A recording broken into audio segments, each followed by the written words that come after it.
Bismillahirrahmanirrahim. وَلْتَكُنْ مِنْكُمْ أُمَّةٌ يَدْعُونَ إِلَى الْخَيْرِ وَيَأْمُرُونَ بِالْمَعْرُوفِ وَيَنْهَوْنَ عَنِ الْمُنْكَرِ. Alhamdulillah wassalatu wassalamu ala rasulillah mabad. Allah berfirman, wajahidu bi amwalikum wa anfusikum. Berjuanglah kalian, berjihadlah kalian melalui hartamu dan dirimu. Hampir semua ayat-ayat berjuangan dan pengorbanan itu dimulai dengan bi amwalikum, harta kalian, harta kalian. Saya mengajak secara praktis dan kami sudah buktikan. Rp1.000 itu bisa luar biasa dahsyat. Bisa beli mobil, bisa buat kuburan, ya, bisa membangun masjid. Uang 1.000. Mari kita satukan uang 1.000 kita. Nanti kami jemput. Di rekening ini insya Allah bisa kita buat. Di rekening ini insya Allah kita buat sebuah kekuatan umat dengan Rp1.000. Rp1.000 dahsyat. Assalamualaikum warahmatullahi wabarakatuh.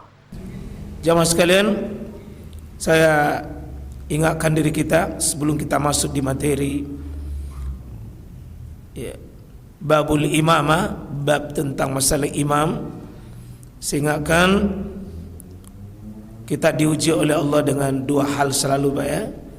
Wajahidu bi amwalikum wa anfusikum. Berjihadlah kalian dengan harta kalian, dengan diri kalian. Hartamu dulu, dirimu. Saya alhamdulillah di masjid kita ini saya lihat tersebar, sering kami dapat infonya.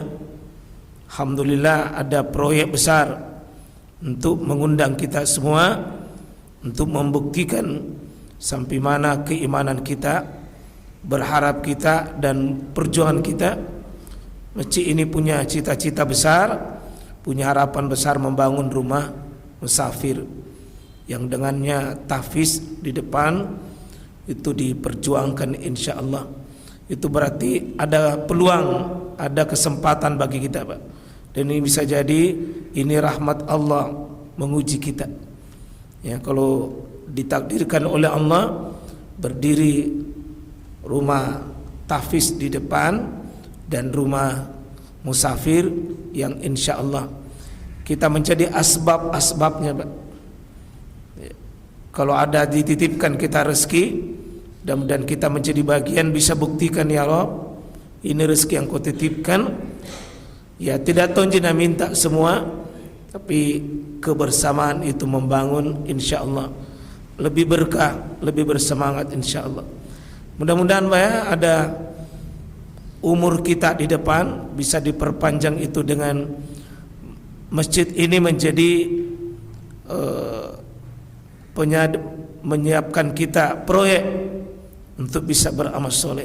Ini bukan untuk panitia, jadi panitia cuma menjadi calo kebaikan, calo amal soleh. Tidak ada ruginya bagi kita menjadi bagian dari calo-calo kebaikan dan calo amal soleh, jemaah sekalian.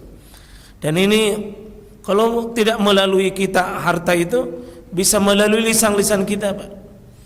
Kalau kita menjadi asbab orang lain tahu, orang lain paham, oh dia bangkit semangatnya, kita menjadi bagian amal jariahnya itu insyaallah.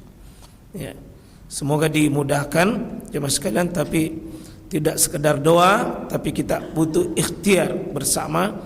Sampaikan di keluarga-keluarga kita, Pak. Sahabat kita, di grup-grup kita. Ya, alhamdulillah sudah banyak saya lihat disampaikan. Mudah-mudahan insyaallah, ya, karena membangun di posisi tanah di sekitar sini, Pak, ya, luar biasa. Tentu harga surganya ini mahal. Dan Allah sudah katakan innallaha ashtara minal mu'minina anfusahum bi amwalihim. Ya. Sungguh Allah akan membeli dari kalian. Apa yang Allah beli adalah beli dengan harta kita, beli diri kita. Allah yang beli, kita yang jual, Pak.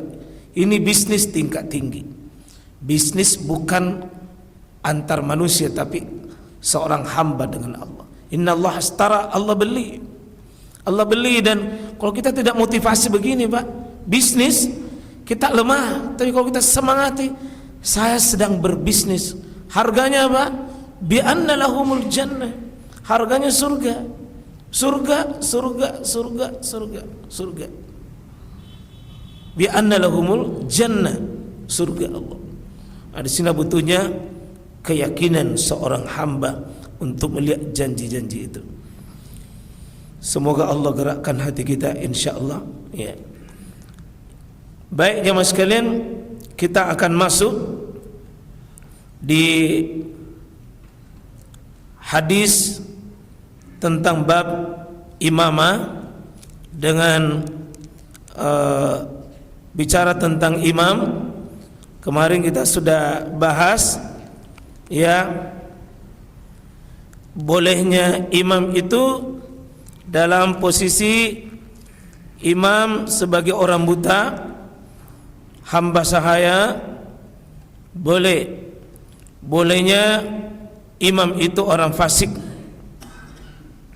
bolehnya menjadi imam bagi mukim kepada orang musafir, dan sebaliknya musafir jadi imam terhadap orang setempat. Jadi bisa orang mukim diimami oleh musafir, tidak ada masalah. Penting tahu ilmunya Pak ya. Jadi kalau mukim, pada umumnya kita ini orang mukim jadi imam, berarti kita yang ya, kita ikut sama imam. Tapi kalau imamnya cuma 2 rakaat, kita harus mukim 4, kita lengkapi dan sempurnakan. Kita tambah sesudah imam salam. Jadi kalau imamnya seorang musafir, itu cuma 2 rakaat salat duhur, 2 rakaat salat asar, 2 rakaat salat isya, ini tetap kita tambahkan. Imamnya seorang salat sunnah, imamnya salat sunnah, kemudian makmumnya salat wajib, boleh. Jadi kita sudah bahas hadis yang lalu ya. Jadi imam bisa salat wajib, makmumnya salat sunnah, atau sebaliknya, salat sunnah imamnya, makmumnya salat wajib. Ya, kalau kita datang di masjid, jamaah kitanya ini salat sunnah atau salat wajib, ikut saja. Ikut saja. Sudah kita jelaskan itu. Ya. Kemudian kita akan bahas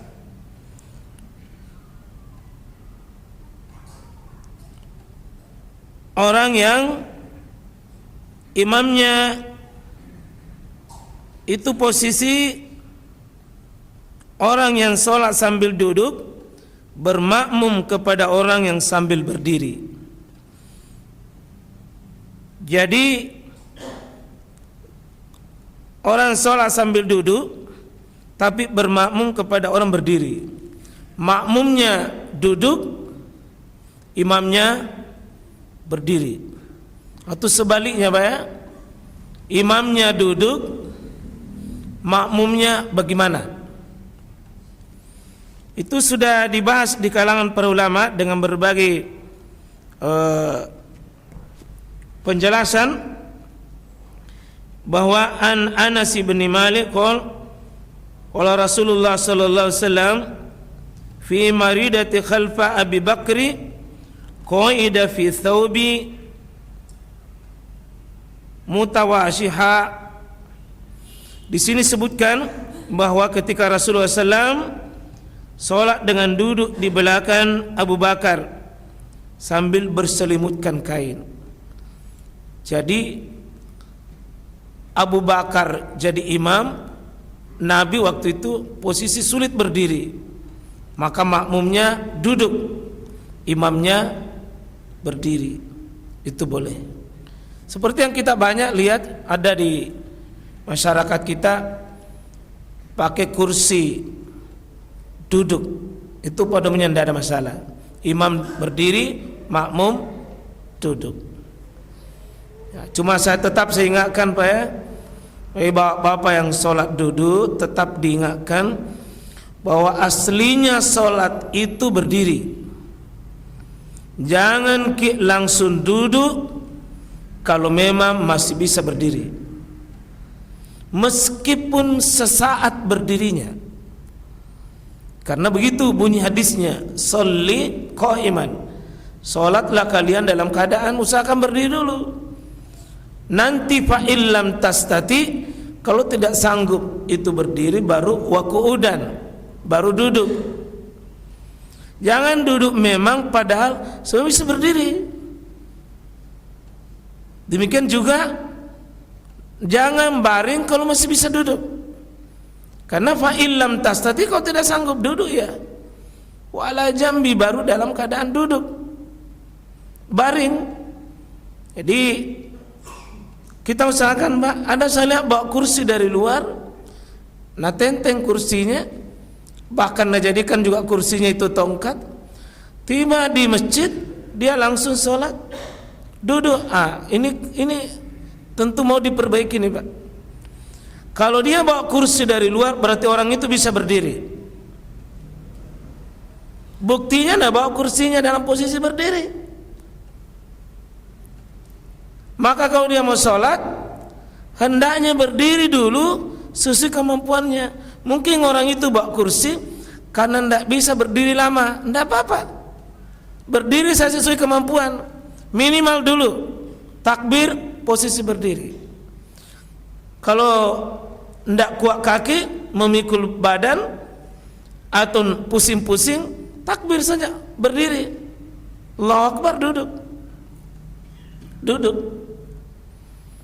Kalau masih kuat-kuat, sekedar baca Fatihah. Kalau masih kuat, 1 rakaat. Sampainya betul-betul tidak bisa berdiri, baru duduk. Jangan langsung duduk di tempatnya takbir, padahal bisa berdiri sebenarnya meskipun tidak lama. Ini yang butuh diperbaiki dalam posisi sholat duduk. Bisa pakai duduk kursi, bisa duduk bersila. Kalau Nabi itu dulu aslinya karena Rasulullah yusalli mutarabbiya. Nabi itu ketika berdiri, ketika duduk di belakangnya Abu Bakar, beliau duduk bersila. Tapi itu pilihan Pak. Jadi seandainya bisa kita duduk bersila. Tapi kalau misalnya orang stroke tidak bisa melipat kaki, duduk yang bisa kita lakukan. Yang penting duduk. Boleh pakai alat, pakai bangku-bangku, boleh tidak. Dan kondisi darurat apapun, kalau sudah tidak mampu melipat kaki, tidak bisa duduk tasyahud, tidak bisa duduk apapun modelnya, yang penting masih duduk.